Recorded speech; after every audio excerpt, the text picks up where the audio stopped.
दोहरा तो नहीं रहा, कहीं किसी के साथ वही तो नहीं हो रहा जो उसके साथ हुआ था। लेकिन बरसों बीते उसे कोई भी नहीं मिला, जो देखकर वो चुड़ैल बहुत खुश है और अपने आज रात के खाने और सुकून की नींद की खोज में अपनी पसंदीदा लीला के घर में पहुंच जाती है। ये घर रघु का होता है, जिसमें वो अपनी माँ और पत्नी लीला के साथ रहता है। वाह, इतना स्वादिष्ट खाना!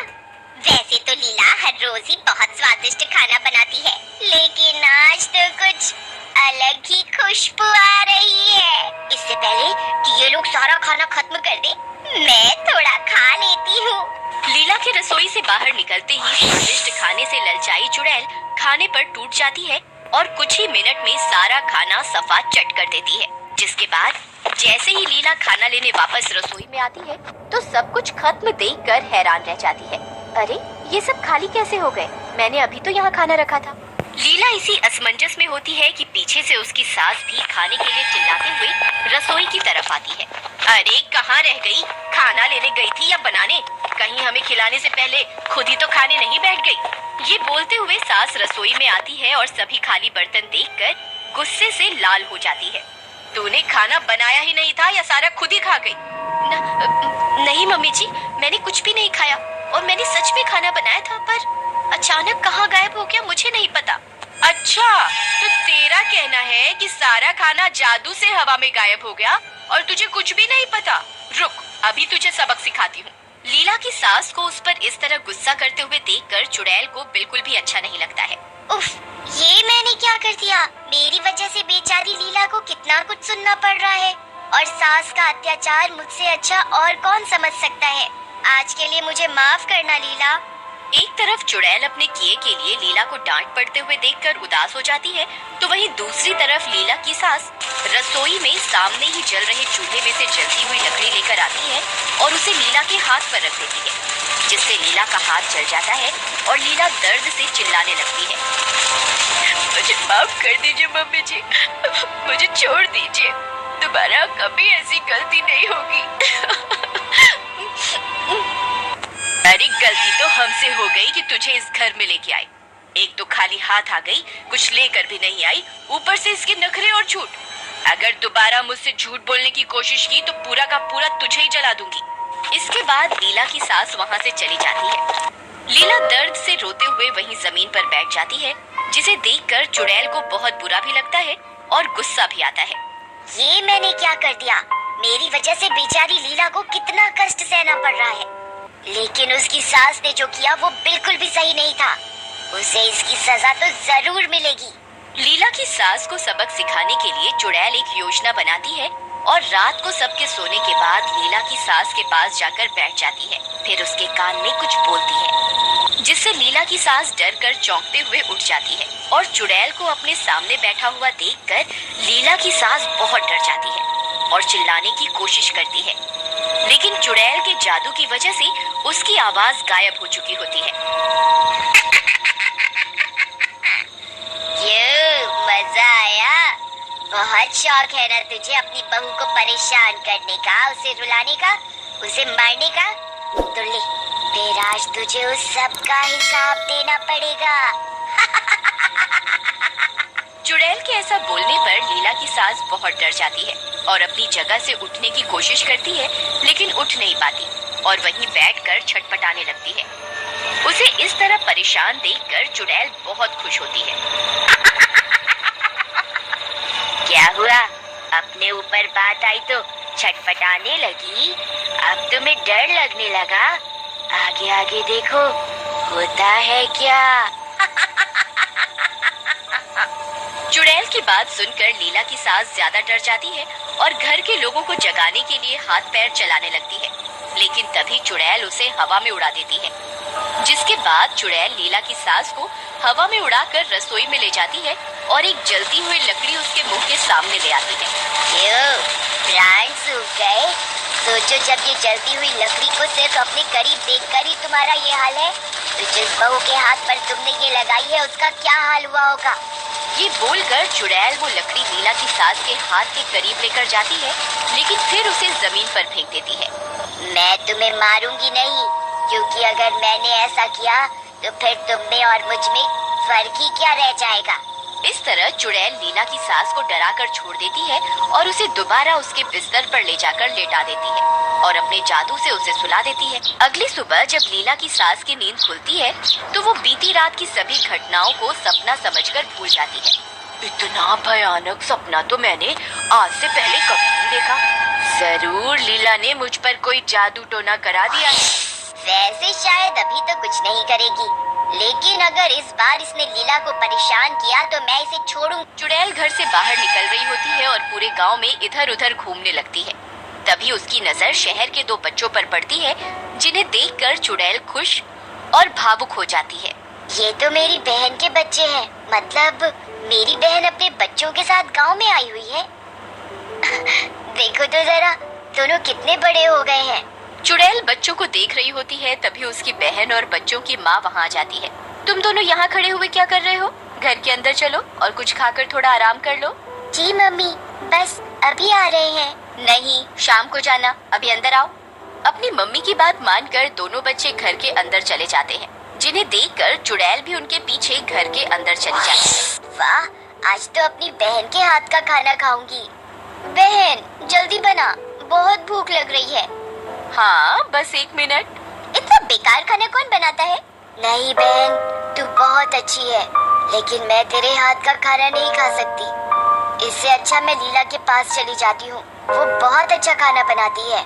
चुड़ैल स्वादिष्ट खाने के लालच में लीला के घर पहुँच जाती है और उसकी रसोई में जाकर देखती है कि लीला ने बहुत सारे स्वादिष्ट पकवान बना रखे होते हैं, जिन्हें देखकर चुड़ैल के मुंह में पानी आ जाता है और वो उन्हें खाने लगती है। चुड़ैल, चुड़ैल!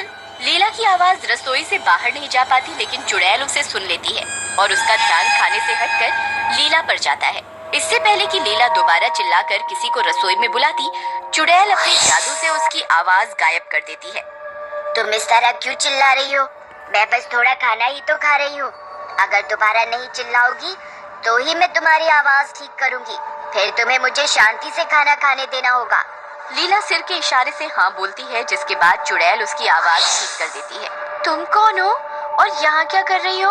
मैं तो हमेशा ही यहाँ रहती हूँ, बस आज तक किसी ने देखा नहीं। अब क्या मैं खाना खा सकती हूँ? मुझे तुम्हारे हाथ का खाना बहुत अच्छा लगता है। मुझे किसी के खाना खाने से कोई दिक्कत नहीं है, पर क्या मैं पहले इसमें से थोड़ा खाना अपनी सास के लिए निकाल सकती हूँ? अगर उन्हें खाना नहीं मिला तो वो मुझे बहुत मारेंगी। क्या वो अभी भी तुम्हें मारती है?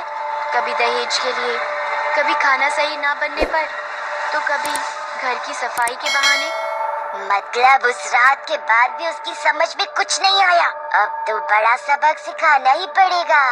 चुड़ैल की बात सुनकर लीला असमंजस में पड़ जाती है, लेकिन तभी सास के खाने को याद करके उसकी बात को नजरअंदाज करते हुए सास के लिए खाने की थाली लेकर रसोई से बाहर चली जाती है, जिसके जाने के बाद चुड़ैल खाना छोड़कर सास के अत्याचार खत्म करने की योजना सोचने लगती है। इस बार कुछ ऐसा करना होगा कि लीला की सास के साथ मेरी और बाकी सभी सास को ऐसा सबक मिल जाए कि दोबारा कभी कोई सास किसी भी वजह से अपनी बहू को मारने से पहले डरे।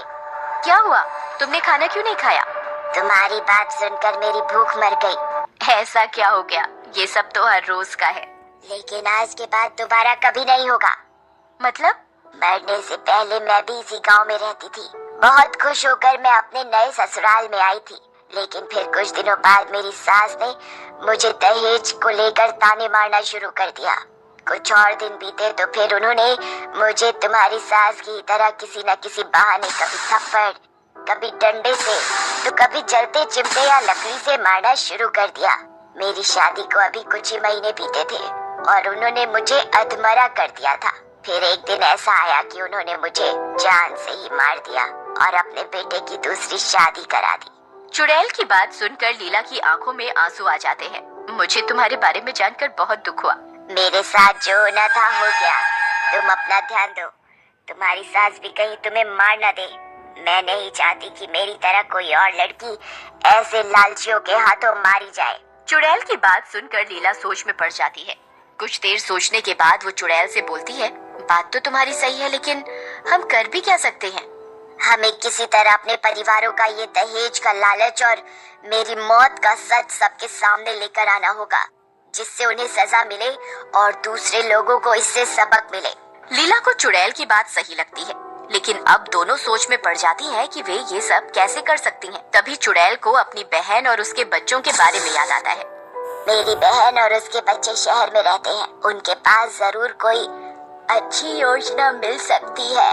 इसके बाद चुड़ैल और लीला चुड़ैल की बहन के घर पहुंच जाते हैं, जहां पहुंचकर लीला उन सभी को चुड़ैल और अपने बारे में सारी बात बताती है। लीला की बात खत्म होने के बाद चुड़ैल उन सबके सामने आती है। इसके बाद चुड़ैल की बहन और उसके बच्चे उन्हें सच सामने लेकर आने का एक उपाय बताते हैं। योजना सुनने के बाद चुड़ैल लीला के साथ उसके घर वापस आ जाती है और चुड़ैल की बहन चुड़ैल के ससुराल जाकर उसकी सास को भी लीला के घर ले आती है। सभी के एक साथ एक जगह इकट्ठा होने के बाद लीला अपनी सास से बात करना शुरू करती है। आप दहेज के लालच में मुझे हमेशा मारती रहती है, पर आज के बाद ऐसा कुछ नहीं चलेगा। अगर आपने मुझ पर हाथ भी उठाया तो फिर मुझसे बुरा कोई नहीं होगा। ये क्या बकवास कर रही है? मेरे सामने ऊंची आवाज में बात करने की तेरी हिम्मत कैसे हुई? लगता है वो जलती हुई लकड़ी भूल गई है। लीला की सास की बातें सुनकर चुड़ैल को गुस्सा आ जाता है और वो लीला के शरीर में आ जाती है। धमकी किसे दे रही है? आज मैं तुम दहेज के लालची लोगों को सबक सिखा कर ही रहूंगी। मैं अपनी तरह लीला को मरने नहीं दूंगी। भूत का नाटक करके किसे डराने की कोशिश कर रही हो? ये सब अभी बंद कर, वरना अच्छा नहीं होगा। ये सब क्या हो रहा है? मुझे यहाँ क्यों बुलाया है? मेरा यहाँ क्या काम है? मैं बताती हूँ। सालों पहले तुमने दहेज के लालच में अपनी जिस बहू को मार दिया था ना, उसी के बदले का शिकार बनने के लिए तुम आज यहाँ हो। मैं ही हूँ तुम्हारी वो बहू। तुम दोनों समझती हो कि तुम जिंदगी भर अपने लालच में बहुओं को मारती रहोगी और तुम्हें कोई कुछ नहीं बोलेगा।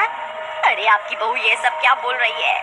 ये सब इसका ड्रामा है। अभी 4 डंडे पड़ेंगे तो अपने आप ठीक हो जाएगी। ये बोलकर लीला की सास जैसे ही उसे मारने के लिए डंडा उठाती है, वैसे ही चुड़ैल अपने जादू से लीला की सास को हवा में उड़ा देती है, जिसे देखकर चुड़ैल की सास डर कर वहाँ से भागने की कोशिश करती है, लेकिन चुड़ैल उसे भी हवा में उड़ा देती है, जिससे दोनों सास बहुत डर जाती है। देख बहू, जो बीत गई सो रात गई, माफ कर दे और भूल जा।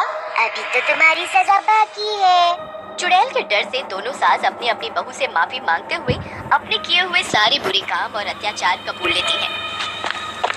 हमारी योजना में पुलिस तो थी नहीं, फिर यहाँ कैसे?